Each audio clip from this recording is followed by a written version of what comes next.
Hi, this is Chris Dixon. I'm here with Balaji Srinivasan. This is the a16z podcast. Today, hi Balaji.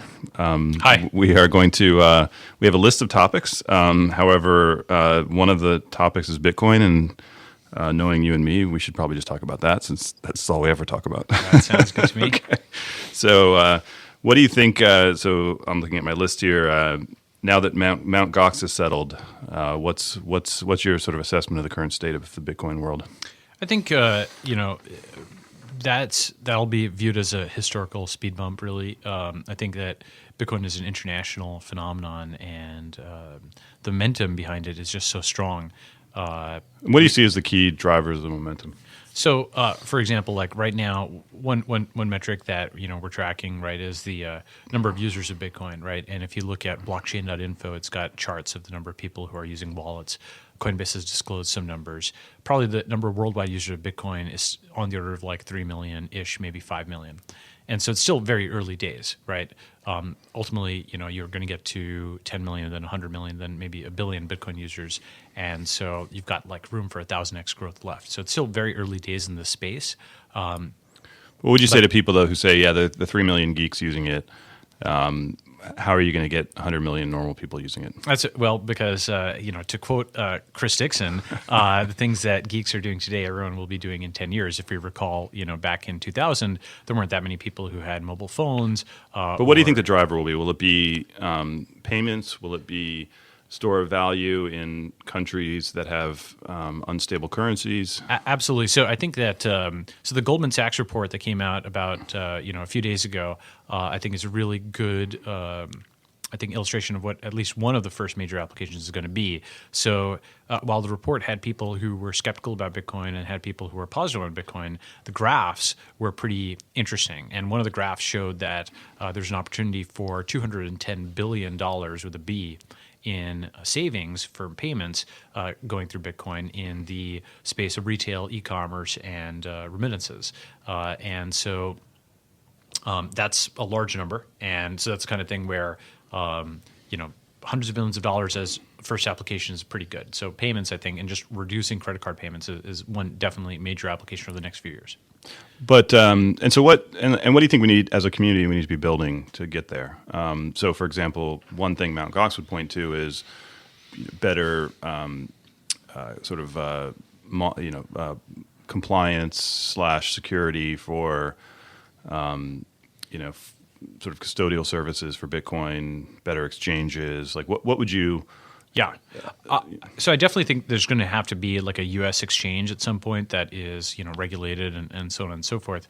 In terms of technology, I think that one thing where I've yet to see a really good one, or at least one that I like, is a really good mobile wallet.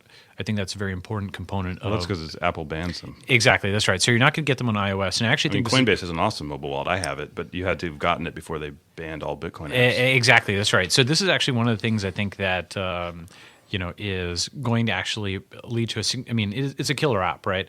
Like, locking down Bitcoin on the iOS platform is going to be, I think, seen in like 3 years as one of the more short-sighted things that could be done because it's going to be such a big deal.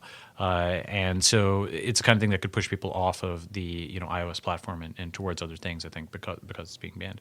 But I think they banned even, it was the website, The Fancy, accepted Bitcoin payments, and they banned them accepting them in their app. Yeah, because anything that is a route around the 30%, kind of tax is something which is going to be disadvantageous to them in the short term. But there's other ways to monetize, and I think that will be seen as a bad decision in hindsight. But yeah, so I think a really good mobile wallet. So that's why Cyanogen's an investment of ours, right? Like something like that, an open source Android that permitted not just mobile wallets but no app store approvals and so on and so forth. I think Bitcoin. But Android, the store, they allow Bitcoin. They do, but you still have to go through an approval process and whatnot for it. Like a totally unlocked phone that also had unlocked payments. I think we're going to see something like that, whether it's Cyanogen's and the Oppa, whether it's a Firefox OS, whether it's something else. I think there's a real interesting aspect to having an unlocked phone with unlocked payments in the future. So in terms of... So we need an exchange. We need a killer mobile apps. Yeah, killer mobile wallet. I would say that one thing I'm looking at is this sort of like white pages for Bitcoin, right? Like there's a site that just did this. They saw like the tweets that we were putting out and did like onename.io, and so that's interesting. What's interesting there is that the data is actually stored in their own in the Namecoin blockchain. Oh, I didn't know that. Yeah, OneName. Yeah. Interesting. Oh, yeah. This implementation detail. Okay, I didn't Yeah, realize. no, it's in the Namecoin blockchain, and so it's got all the virtues of a distributed blockchain. Yeah, That's very cool. So the aspect that I was thinking of it as, which is somewhat complementary, was there's all these different social identities that we have. We have Facebook, and we have Google, and we have Twitter, and so on and so forth.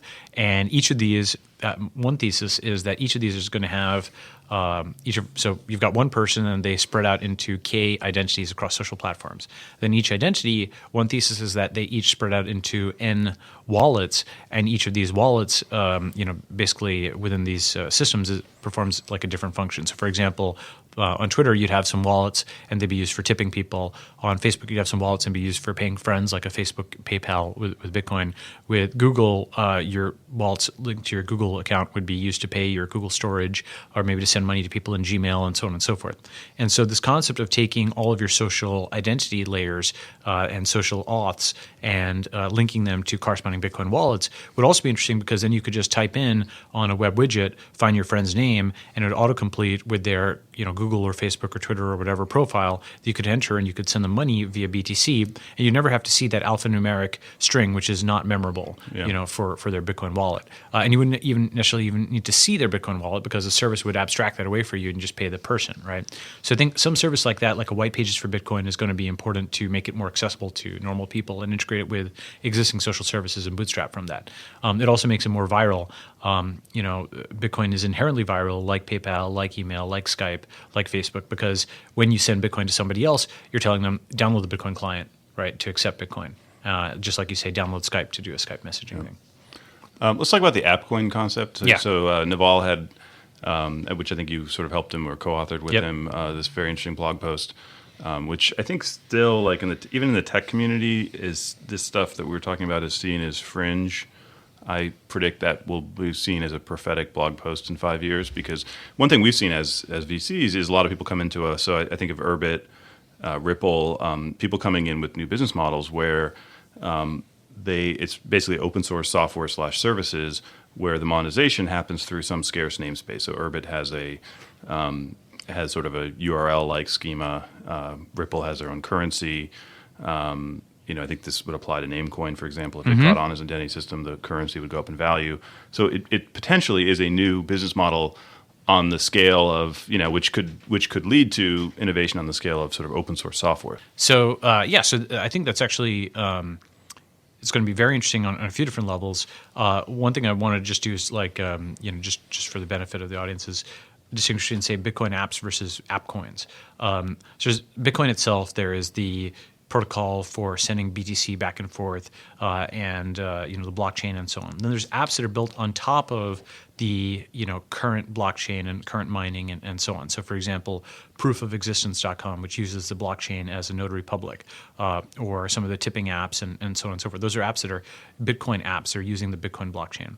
And then using your typology, you've got altcoins like Dogecoin and Litecoin and whatnot, which don't really differ from Bitcoin except in parameters like time between approvals or the number of total BTC that are out there, or LTC.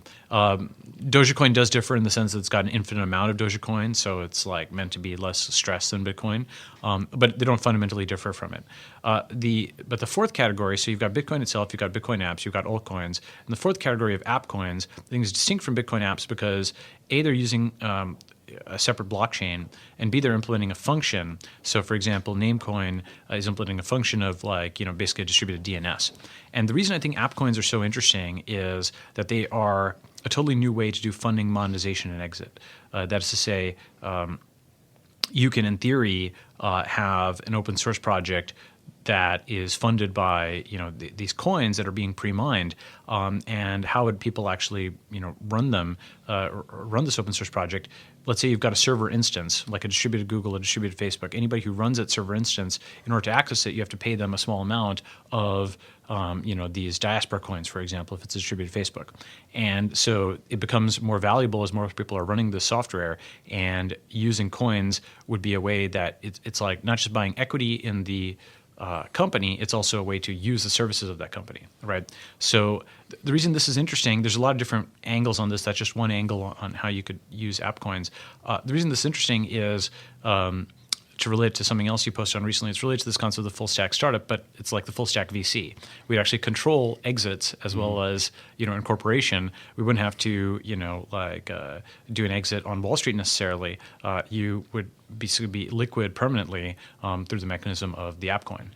You'd always know the valuation of the company. It would be a public, in a sense, not a public market in the SEC sense, but just public in the sense of a valuation that was assigned by a global market. And there's a lot of interesting aspects about that. It fixes a lot of the pathologies in the system right now. So last topic we'll talk about, just because it's in the news, is Newsweek's article on Satoshi. Yes, that was awesome. It was a great launch event for our new version of News Genius.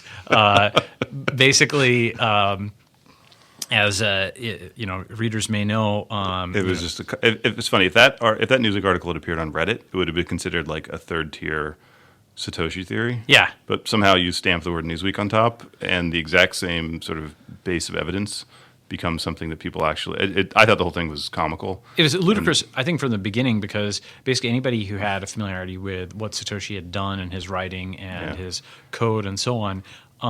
It's almost the inverse of Newton, right? Like Newton had, seen he had published something anonymously, and when people, I'm not sure if it was he who published something anonymously or he'd seen another mathematician, but he said, you shall know the lion by his paw. Right. Yeah. That is, there's a famous solution to an equation, and it was clear that the person who was doing it was also a very skilled mathematician. Yeah, right? I think he was talking about it was like Bernoulli's equation. Something like that. Yeah. That's right. I forget the exact details of it, but this is the inverse of that, right? Yeah. You have somebody who is a very nice guy or whatever, but just does not have anything in his track record. I thought the only interesting thing to me was the sort of sociological observation that people that don't come from computer science, it would be almost like saying, wow, that guy speaks English. He could have written War and Peace. Exactly. Exactly. That's right. Like, people don't realize just how gradations of talent. And crypto, for God's sake, is like the ultimate, right? I mean, Very this is like there's like 10 people in the world who could plausibly invent crypto at this level. Plus distributed systems, plus like the C++. Internet stuff. The guy was internet native. Like, clearly he'd been posting online. Like, you had to be internet native to write that thing. Absolutely. And the thing is, it wasn't just even so. It was cryptography and it was distributed systems, but it's like so difficult to build a new distributed protocol, given that you're going all the way down to the level of the hash functions and so on, and then all the way up the stack to like timing attacks. And and you have to game theory it out so many levels, right? Which actually makes me think it had to be a group almost, because like to game theory it out against all the different attacks. It's really amazing, but one of the things is that I don't think that any of the candidates for Satoshi is the real candidate, because there was a remark that Satoshi made in one of his things where he, rather than saying 6 degrees of separation, like in terms of a social network, he said 6 degrees of freedom. It was a very interesting typo. And that, combined with some other things, makes me think that Satoshi's a physicist by training. He's a quant who worked on Wall Street finance and learned proprietary trading algorithms and so on that way. That's a hypothesis that fits with everything that I know, and I think that's like the most likely demographic for who this guy could be. Anyway, certainly not that poor man whose life was ruined by not Dorian. I mean, like the other part about it was the most ludicrous aspect is this guy went to such lengths to keep himself anonymous. He used his real name. Yeah, exactly. That he used his real name. It's like the most insane kind of thing. It's a third tier Reddit theory. Yeah. It's like Deep Throat. It was actually this guy named Deep Throat. Yeah, exactly. That's right. But what was it? I mean, like the one thing, my final conclusion on that one, which was pretty interesting, is I was thinking, isn't there somebody at Newsweek who could say that there was some like an issue here, somebody who knew technology and so on? Then I realized no. There's nobody who was doing Well, technology. part of it's just their general dismissive view of technology. Like they always call us geeks instead of right. like computer scientists or something. Like it's just general dismissive view of it, and like we don't actually need to have people on staff who understand it, and we can just publish random stuff, right? No corroboration. And related to this is also, one thing I've seen increasingly is there's a very strong distinction between people who can evaluate code or mathematics by actually looking at the symbols and evaluating it versus people who can only evaluate things by personalities and social proof, right? And if you have the former, you don't need a ladder. And if you don't have the former, you rely on the ladder as a crutch. And so that's why, people, it was almost like a dual thing. Not only were they relying on Newsweek, they were just relying on Newsweek's, interpretations of this person and who said it was important to say it was him. Whereas we were just looking at the code and we're like, there's absolutely no way that this guy could be doing it. Anyway. So okay, good. Thanks.